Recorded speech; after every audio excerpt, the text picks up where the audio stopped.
Hello everyone, David Seven Skies here with surely the last video of 2010, and I decided to close this year with something we all know very well, and I'm talking about Sidechain.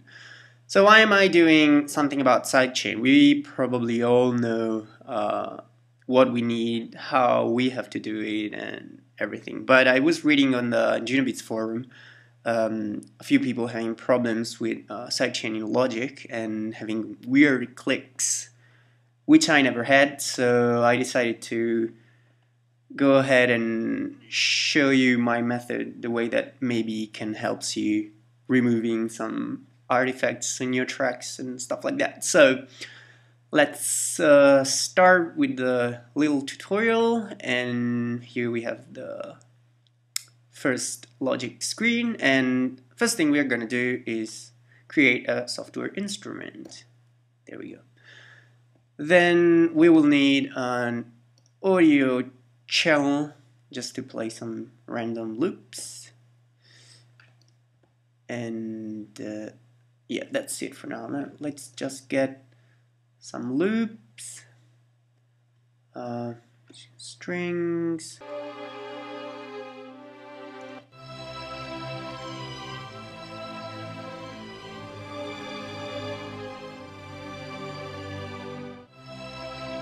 Okay, so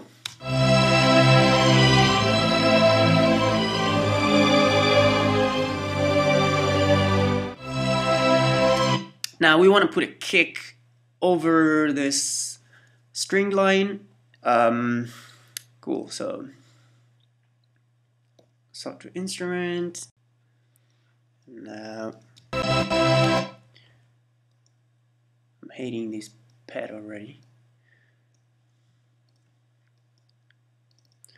Go find the kick.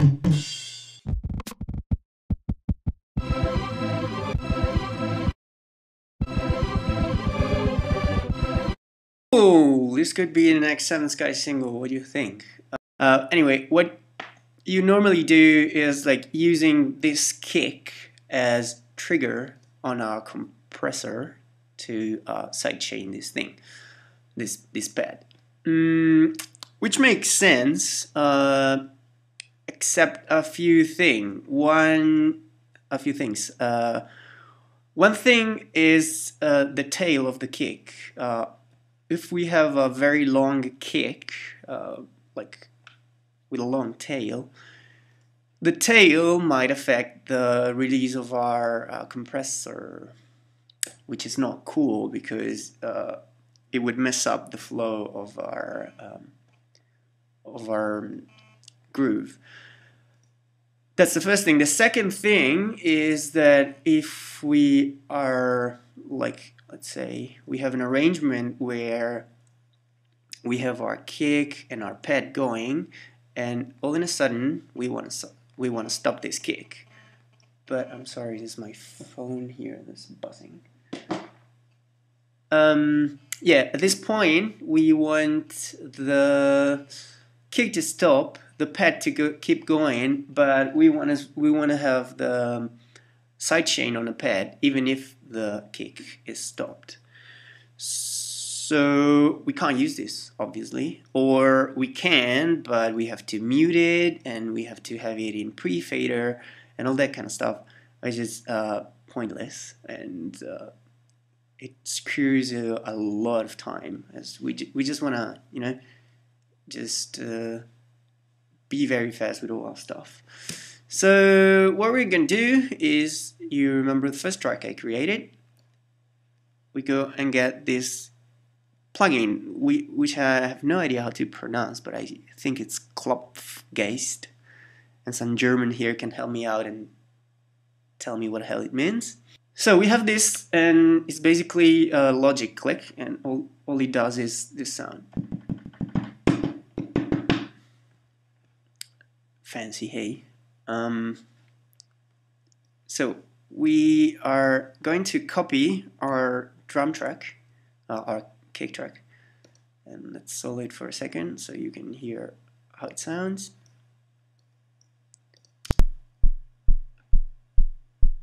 Okay, and now if we put up the tone, we can have it a little bit more punchy.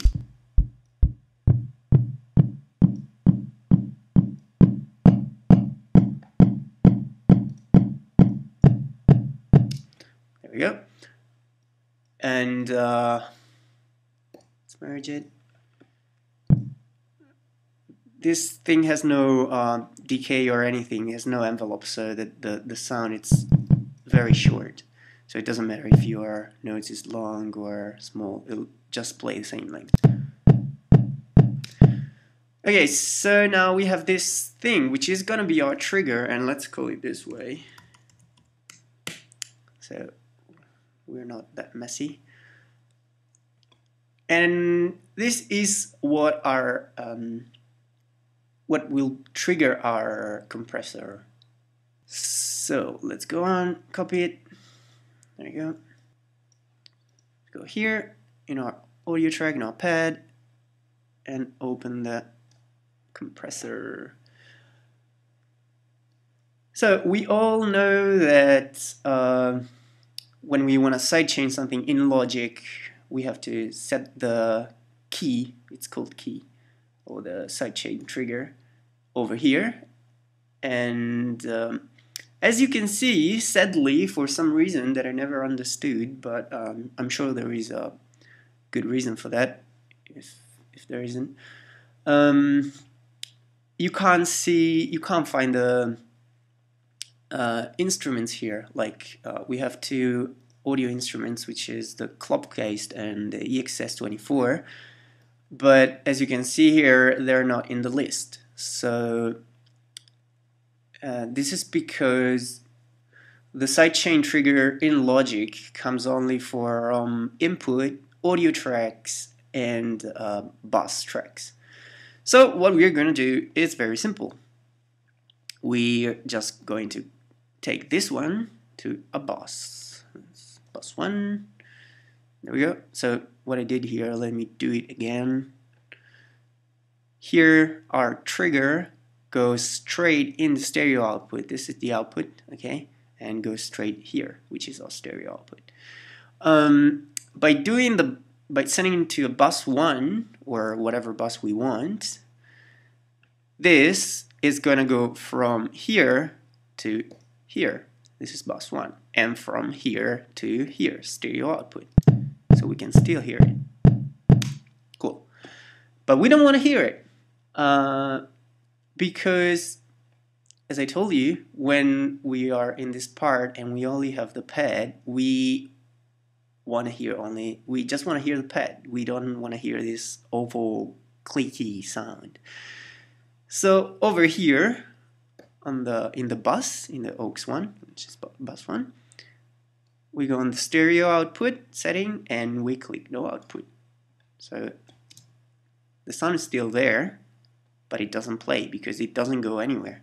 Okay, so we have our trigger and we have the signal we need, and we don't hear it. So we can basically work with the kick, work with everything we want, and we are free to, like, we don't have to worry about any sidechain muting or automation to mute the sidechain and stuff.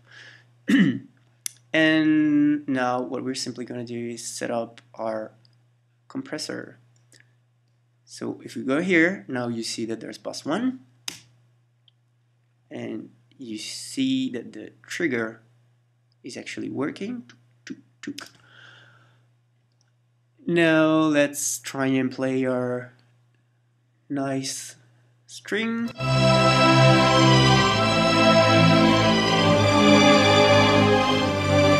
Oh, suggestion: when you work on a track and you want to solo a track, but you still want to hear the sidechain, you can go over here, press Control, click, and this will isolate the solo, meaning that even if you click here, this is not going to be muted. So like it always works, as you can see. Now let's set up our compressor. So first thing is setting it to peak, because it works better with sidechain. It always works better in my opinion, but that's a different story. Anyway, very fast attack, put it at 5, and let's go down with threshold. And now let's start playing our stuff. Let me just lower the volume a little bit.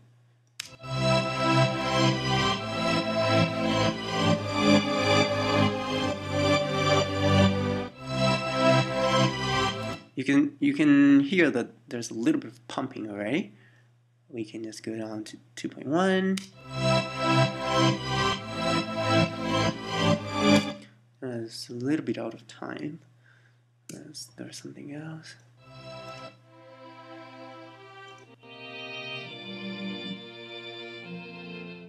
Okay, let's try this one.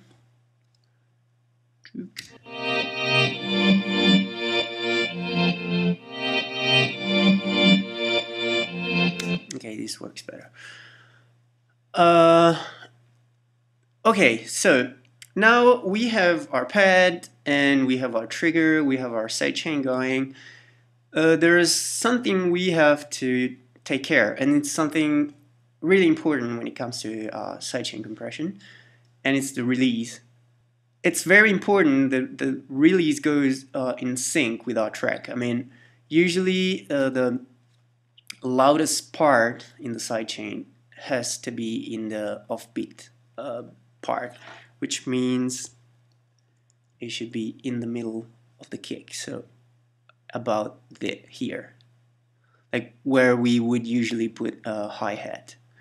So if we set the release very high, it's just gonna lift in a wrong time, so it's just gonna be lifted here and it will not sound good. If we set it very fast, it's just gonna be the loudest point is gonna be here at 1/16th, and we don't want that either. So we want to keep it pretty much in the middle, like in this part. And the best thing we can do that, it's by listening. There's no it all depends on your time, on the tempo and the power of the trigger, the tail of the trigger, and all that stuff. So the best thing you can do when you set your release setting is to start your pad or whatever you are sidechaining, start your kick, and maybe a hi-hat as well, and mess around until you have the good bouncy feeling, which is in sync. Let's just try and put a hi-hat or something.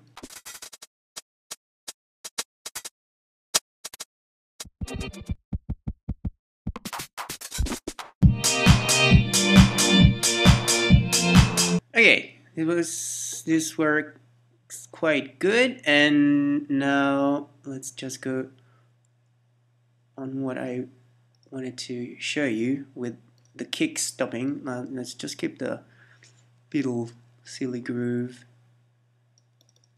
but let's get rid of the kick. Let's mute it. If you're wondering, you just have to press M and it's gonna mute your note. Okay, duplicate this. Now the kick is gonna go till here, and at this point we are gonna stop the kick, keep going with our pad, and keep going with our groove, and still having the sidechain without having the kick. So that's here.